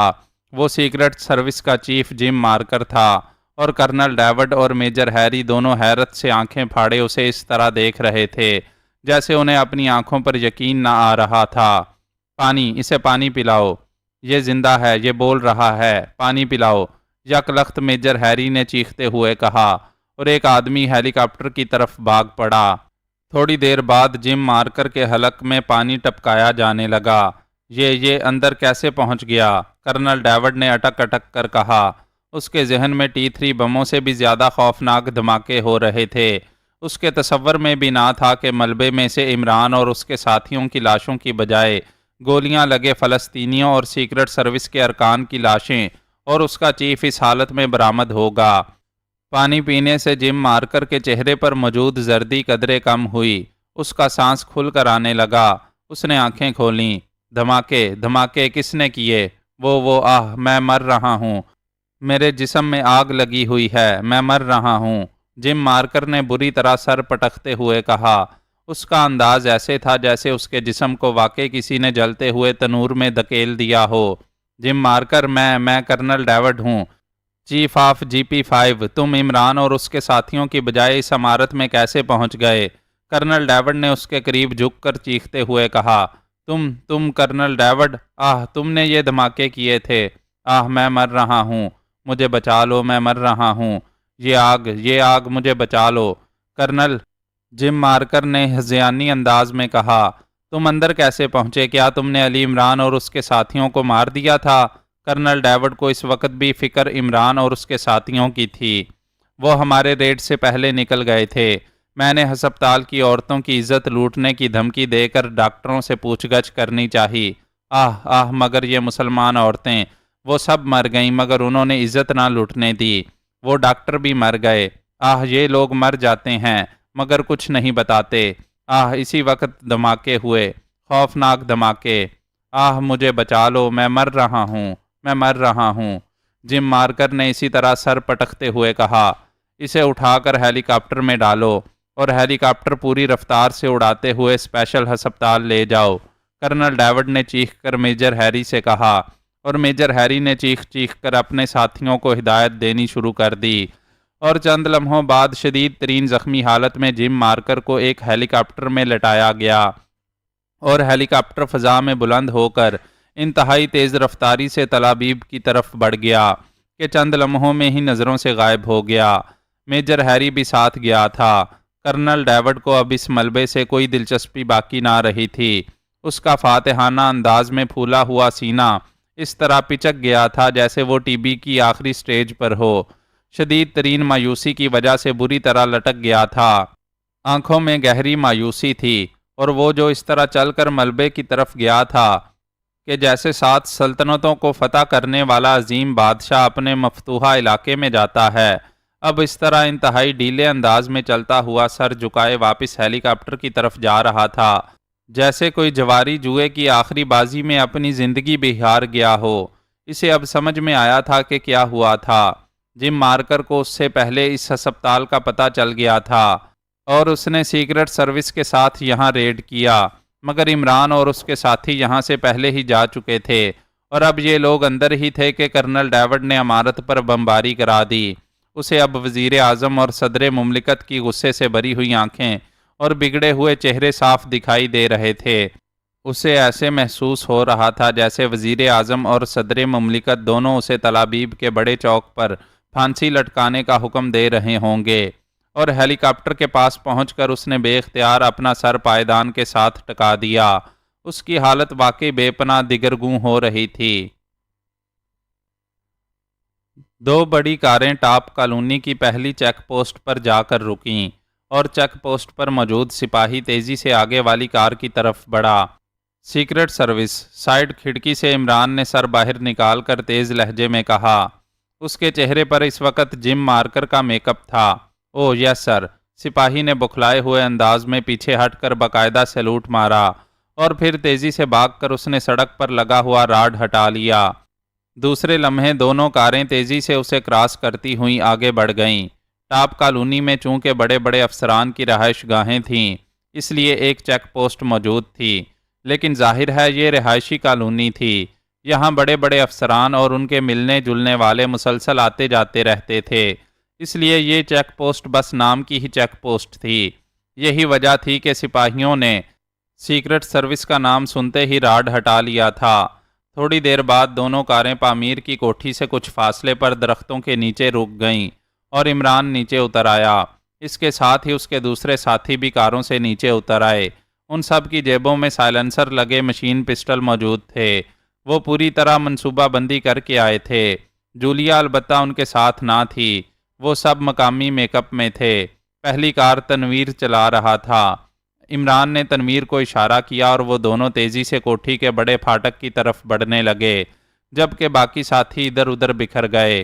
کوٹھی کے پھاٹک کے بیرونی طرف ایک باقاعدہ کیبن بنا ہوا تھا، جس میں ایک مشین گن سمیت فوجی کھڑا تھا۔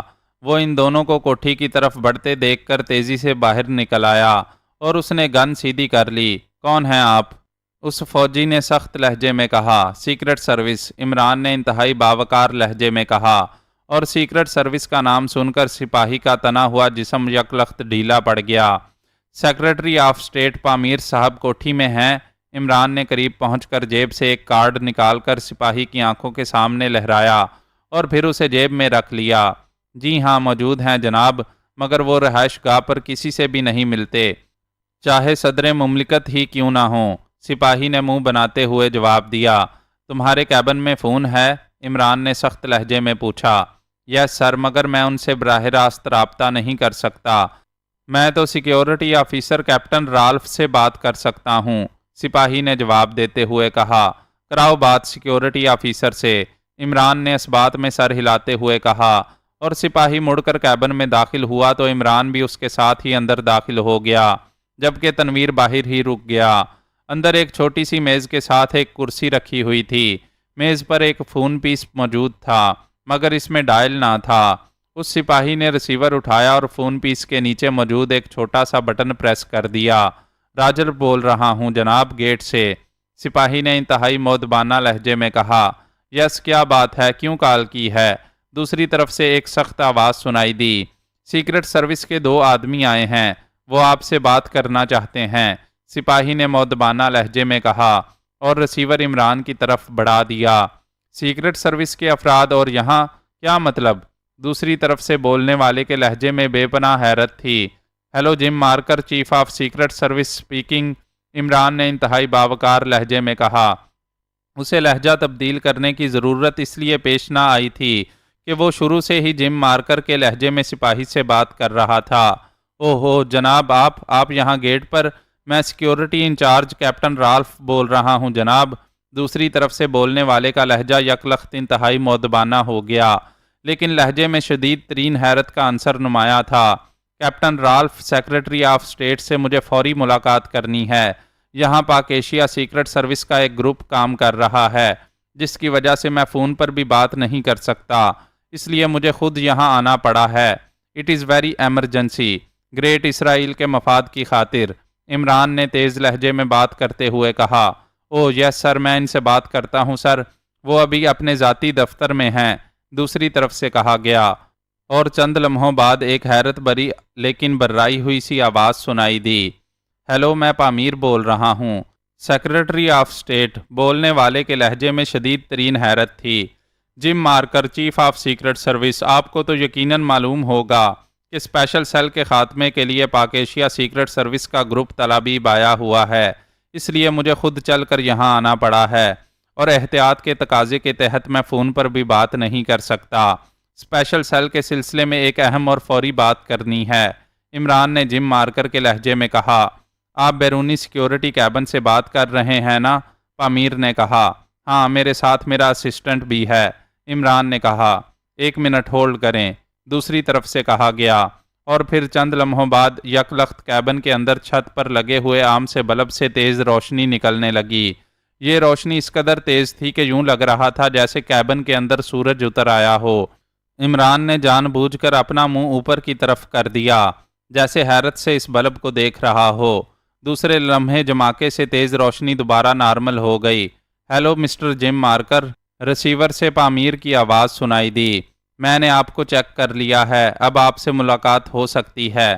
میں سیکیورٹی آفیسر کو گیٹ پر بھیج رہا ہوں، وہ آپ کو میرے دفتر لے آئے گا۔ پامیر کے لہجے میں اطمینان تھا۔ تھینک یو، عمران نے سپاٹ لہجے میں کہا، اور اس کے ساتھ ہی اس نے ریسیور رکھا اور کیبن سے باہر آ گیا۔ چند لمحوں بعد سائیڈ پھاٹک کھلا اور ایک باوردی کیپٹن باہر آ گیا۔ میرا نام کیپٹن رالف ہے، آئیے تشریف لائیے، آنے والے نے مؤدبانہ لہجے میں کہا۔ آؤ ٹونی، عمران نے مڑ کر تنویر سے کہا، اور وہ دونوں کیپٹن رالف کے پیچھے چلتے ہوئے گیٹ کراس کر کے اندر داخل ہوئے۔ سامنے ایک وسیع و عریض لان تھا، جس کے بعد پورچ اور برآمدہ تھا۔ برآمدے کے باہر 10 مسلح افراد کھڑے تھے۔ آپ نے تو یہاں باقاعدہ سائنسی آلات نصب کر رکھے ہیں۔ عمران نے پورچ کی طرف بڑھتے ہوئے کیپٹن رالف سے مخاطب ہو کر کہا، یس سر، سیکرٹری آف اسٹیٹ انتہائی اہم شخصیت ہیں اور فلسطینی گروپ کی ہٹ لسٹ پر پہلے نمبر پر ہیں۔ کیپٹن رالف نے کہا، او آئی سی، کون سا سسٹم آپ نے یہاں نصب کیا ہوا ہے؟ عمران نے کہا، OG-3 check system. Captain Ralph نے کہا، اوہ یہ تو بہت پرانا سسٹم ہے، اب تو انتہائی جدید سسٹم آ گئے ہیں۔ اوکے، میں حکومت سے بات کر کے سپر اگاٹا 3-1 چیک سسٹم یہاں نصب کرا دوں گا۔ عمران نے کہا، اوہ یس سر، وہ تو واقعی انتہائی جدید ترین سسٹم ہے۔ کیپٹن رالف نے مؤدبانہ لہجے میں کہا، اور پھر وہ عمارت میں داخل ہو گئے۔ تھوڑی دیر بعد کیپٹن رالف انہیں لے کر ایک کمرے کے دروازے پر جا کر رک گیا۔ دروازہ بند تھا اور اس کے اوپر سرخ رنگ کا بلب جل رہا تھا۔ کیپٹن رالف جناب، کیپٹن رالف نے اونچی آواز میں کہا۔ اوکے، بلب کے نیچے لگی ہوئی ایک جالی میں سے پامیر کی آواز سنائی دی اور چند لمحوں بعد بلب بجھ گیا اور اس کے ساتھ ہی دروازہ خود بخود کھل گیا۔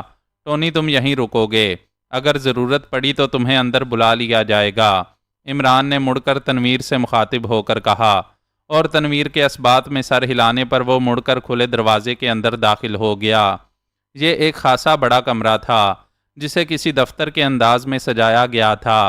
ایک بڑی سی میز کے پیچھے ایک دبلا پتلا اور ادھیڑ عمر آدمی بیٹھا ہوا تھا۔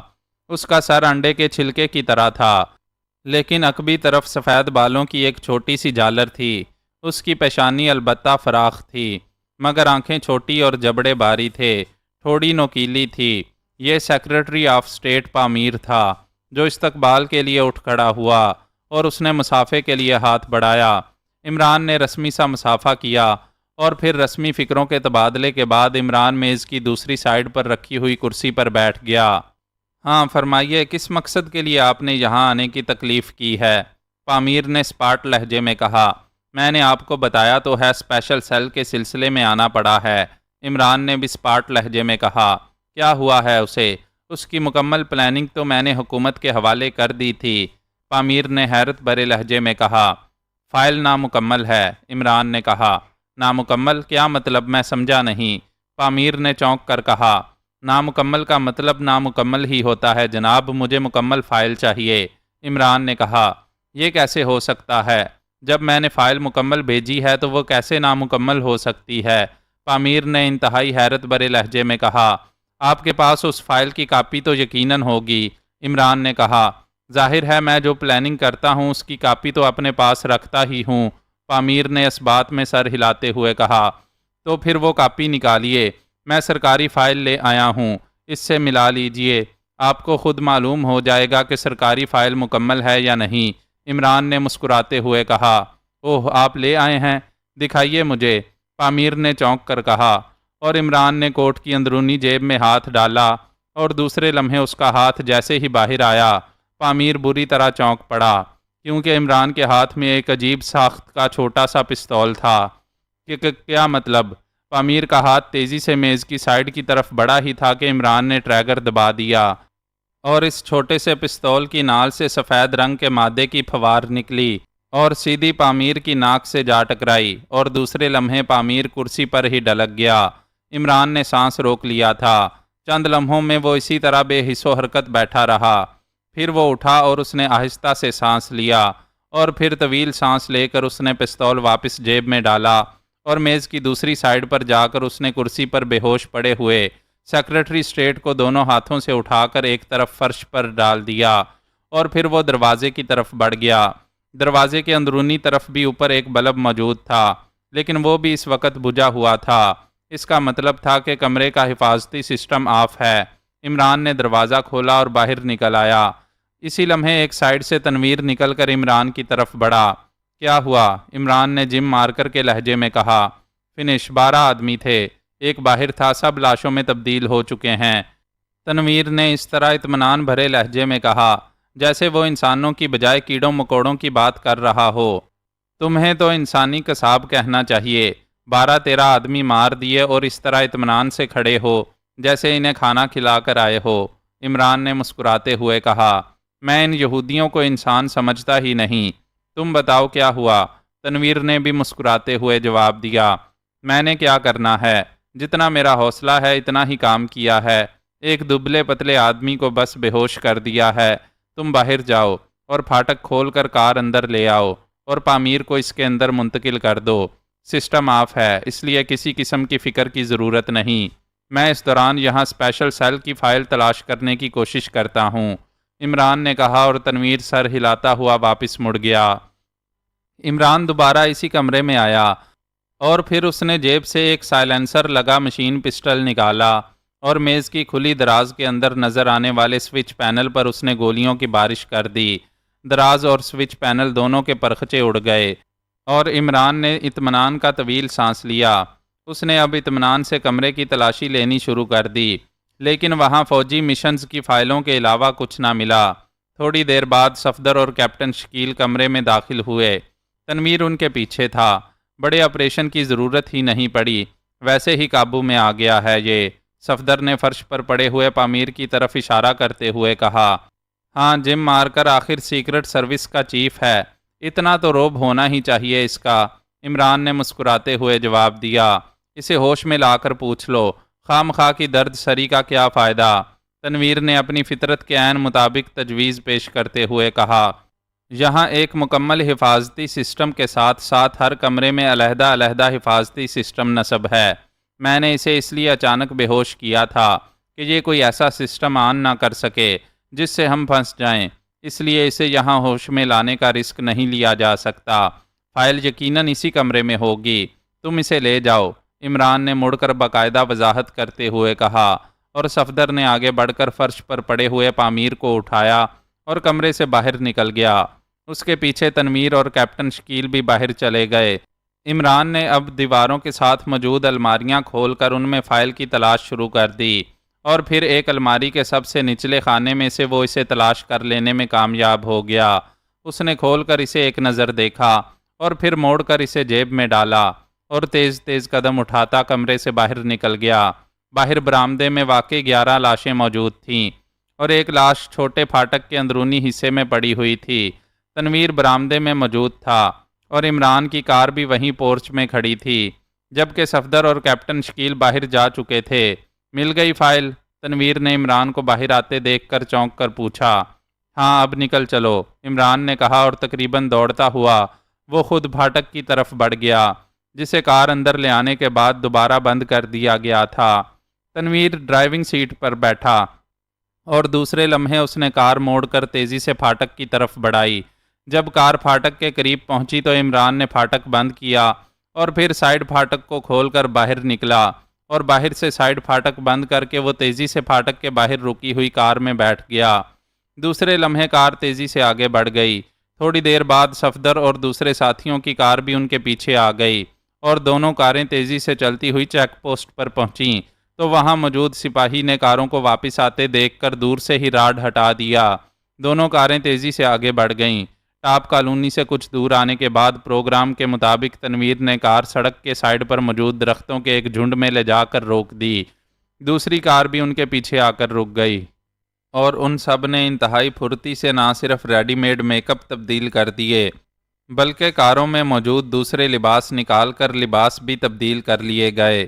کاروں پر ایک خاص قسم کا نیا پینٹ کیا گیا تھا۔ کاروں میں ڈگی میں موجود ایک بڑا سا سپرے پمپ نکال کر دونوں کاروں پر سفید رنگ کی مخصوص گیس کا سپرے کیا گیا تو کاروں پر کیا گیا مخصوص رنگ پانی بن کر بہہ گیا اور چند لمحوں بعد دونوں کاروں کا رنگ یکسر تبدیل ہو چکا تھا۔ ان کا اصل رنگ نکل آیا تھا۔ کاروں پر لگی ہوئی نمبر پلیٹیں بھی تبدیل کر دی گئیں اور یہ سارا کام انتہائی پھرتی، تیزی اور خاموشی سے صرف 10 منٹ کے اندر ہی مکمل کر لیا گیا۔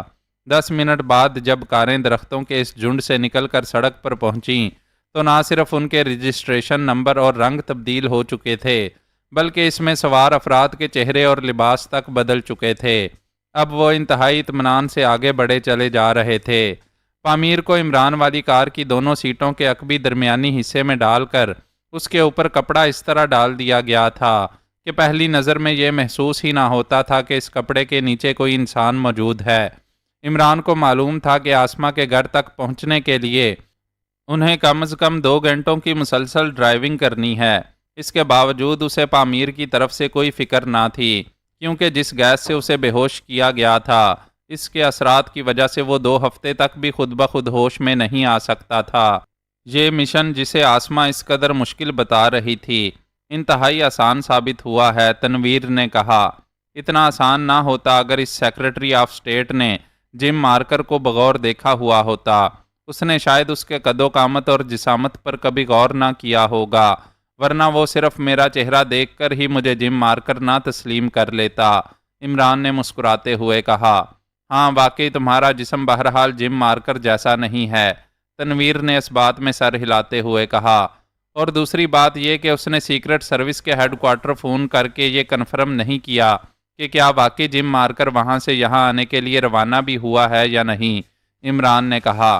اگر وہ ایسا کر لیتا تو پھر، تنویر نے سر اٹھاتے ہوئے کہا، تو پھر جو کام تم اکیلے نے سر انجام دیا ہے وہ ہم سب مل کر سر انجام دیتے، عمران نے مختصر سا جواب دیا، اور تنویر بے اختیار مسکرا دیا۔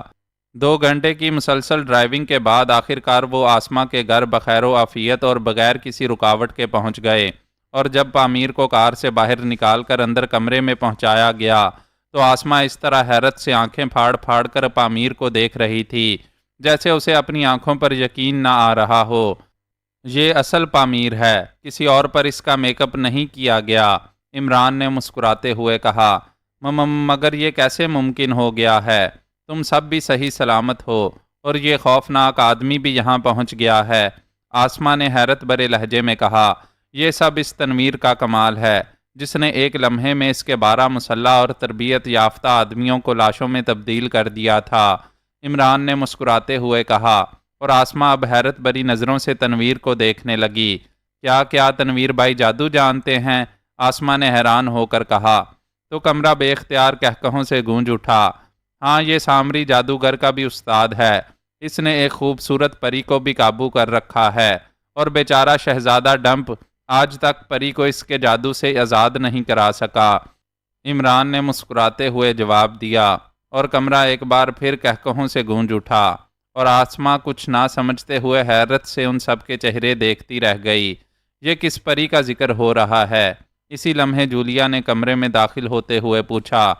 اس خوبصورت پری کا جو تنویر جادوگر کے قبضے میں ہے، اور بیچارہ شہزادہ ڈمپ، اب باقی تم خود سمجھدار ہو، عمران نے مسکراتے ہوئے کہا، اور ساتھیوں کے ہنسنے پر جولیا کے چہرے پر بے اختیار شرم کے آثار چھا گئے۔ اس نے منہ دوسری طرف کر لیا تو اس بار آسما بھی ہنس پڑی۔ وہ شاید اب عمران کی بات کا مفہوم سمجھ گئی تھی۔ بس تمہیں تو بکواس کرنے کا اللہ موقع دے، تنویر نے غصیلے لہجے میں کہا۔ اگر یہ بکواس ہے تو پھر تم بیچارے شہزادے کی مدد خود کیوں نہیں کر دیتے؟ میں اس شہزادے کو کسی دن گولی نہ مار دوں تاکہ سارا جھنجٹ ہی ختم ہو جائے، تنویر نے جھلائے ہوئے لہجے میں کہا، اور آسما بے اختیار کھلکھلا کر ہنس پڑی۔ عمران صاحب یہ پامیر کیا اسی طرح بے ہوش پڑا رہے گا؟ صفدر نے شاید موضوع بدلنے کے لیے کہا۔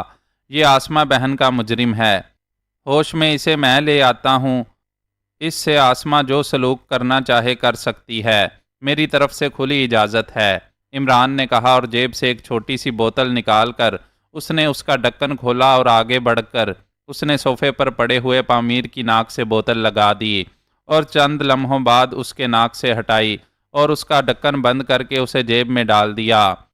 یہ صرف میرا نہیں بلکہ تمام فلسطینیوں کا مجرم ہے، اس لیے اسے ان کے حوالے کر دیں، وہ اس سے ہو سکتا ہے اہم معلومات حاصل کر لیں، وہ لوگ کافی عرصے سے اس کی طاق میں ہیں، آسما نے کہا، اور اسی لمحے پامیر کے جسم میں حرکت پیدا ہوئی، اور چند لمحوں بعد اس نے جھٹکے سے آنکھیں کھول دیں۔ پہلے کچھ دیر تک تو وہ لاشعوری کیفیت میں ویسے ہی پڑا رہا، پھر یکلخت ایک جھٹکے سے اٹھ کر بیٹھ گیا اور حیرت سے ادھر ادھر دیکھنے لگا۔ میں کہاں ہوں؟ تم کون ہو؟ یہ کون سی جگہ ہے؟ اس نے انتہائی حیرت بھرے لہجے میں کہا۔ اسے پہچانتے ہو پامیر؟ یہ آسما ہے، تالے شہید کی بیوہ، اور تالے کو تم نے خوفناک اور انتہائی غیر انسانی تشدد کے ذریعے شہید کیا تھا، عمران نے انتہائی سنجیدہ لہجے میں کہا۔ میں نے نہیں، یہ غلط ہے، میں تو کسی تالے کو نہیں جانتا، تم کون ہو؟ پامیر نے انتہائی خوفزدہ ہوتے ہوئے کہا۔ وہ اس طرح خوفزدہ اور بے چین نظر آ رہا تھا جس طرح کوئی ہرن شکاریوں کے نرغے میں نظر آتا ہے۔ تم جھوٹ بول رہے ہو پامیر، تم فلسطینیوں کے سب سے بڑے دشمن ہو۔ تم نے بے شمار فلسطینیوں کو ہلاک کرایا ہے۔ تم نے ہزاروں ایسے منصوبے بنائے ہیں جن سے اسرائیل کی طاقت میں اضافہ اور فلسطینیوں کی تحریک آزادی کمزور ہوئی ہے۔ تم نے طالع کو خود اس قدر شدید بے رحمانہ اور غیر انسانی تشدد کیا کہ وہ جانبر نہ ہو سکا۔ تم ظالم ہو، جابر ہو، سفاک ہو، درندے ہو، وحشی ہو۔ آسماں کسی آتش فشاں کی طرح پھٹ پڑی اور پامیر کا چہرہ یکلخت زرد پڑ گیا۔ نہیں نہیں، یہ غلط ہے، یہ سب غلط ہے۔ میں تو صرف ایک معمولی سا سرکاری ملازم ہوں، میرا کسی پلاننگ سے کوئی تعلق نہیں ہے، پامیر نے ڈوبتے ہوئے لہجے میں کہا۔ یہ دیکھو اسپیشل سیل کی فائل، یہ تمہارے دفتر سے ملی ہے۔ یہ وہ منصوبہ ہے جو تم نے پاک ایشیا کو ختم کرنے کے لیے بنایا ہے۔ تم نہ صرف فلسطینیوں کے مجرم ہو بلکہ پاک ایشیا کے بھی مجرم ہو پامیر۔ عمران نے جیب سے وہ فائل نکال کر پامیر کو دکھاتے ہوئے کہا جو وہ اس کے دفتر سے اٹھا لایا تھا، اور دوسرے لمحے پامیر یکلخت اچھلا اور اس نے یکلخت دروازے کی طرف چھلانگ ماری، لیکن دوسرے لمحے وہ بری طرح چیختا ہوا واپس فرش پر آ گرا۔ ساتھ بیٹھے ہوئے صدیقی نے صرف بیٹھے بیٹھے ایک ہاتھ لہرا کر اسے واپس فرش پر دھکیل دیا تھا۔ آسماں، سالے کو بلانے کا کوئی طریقہ ہے؟ عمران نے آسماں سے مخاطب ہو کر پوچھا۔ ہاں، میں ابھی آدمی بھیجتی ہوں، وہ 2-3 گھنٹوں تک آ جائے گا، آسماں نے اس بات میں سر ہلاتے ہوئے کہا۔ پامیر اب فرش پر خاموش بیٹھا ہوا تھا، اس کے چہرے پر موت کی زردی پھیل چکی تھی۔ شاید وہ ذہنی طور پر سمجھ گیا تھا کہ اب اس کا بچ نکلنا ناممکن ہے۔ صفدر، تم اس پامیر کے ہاتھ پیر بندھوا دو، اور آسماں تم سالے کو بلاؤ، میں تب تک اس فائل کا مطالعہ کر لوں، شاید مجھے پامیر سے کچھ پوچھ گچھ کرنی پڑے۔ میں چاہتا ہوں سالے کے آنے سے پہلے پہلے اس سے اپنی پوچھ گچھ مکمل کر لوں، عمران نے کہا، اور آسماں سر ہلاتی ہوئی اٹھی اور تیزی سے دروازے کی طرف بڑھ گئی، جبکہ صفدر اور دوسرے ساتھی پامیر پر جھپٹ پڑے۔ عمران نے فائل کھولی اور اس کے مطالعے میں مصروف ہو گیا۔ معزز سامعین، اس چینل کو سبسکرائب کریں اور بیل آئیکن کا بٹن پریس کریں تاکہ ہر نئی آنے والی ایپیسوڈ آپ تک بروقت پہنچ سکے۔ شکریہ۔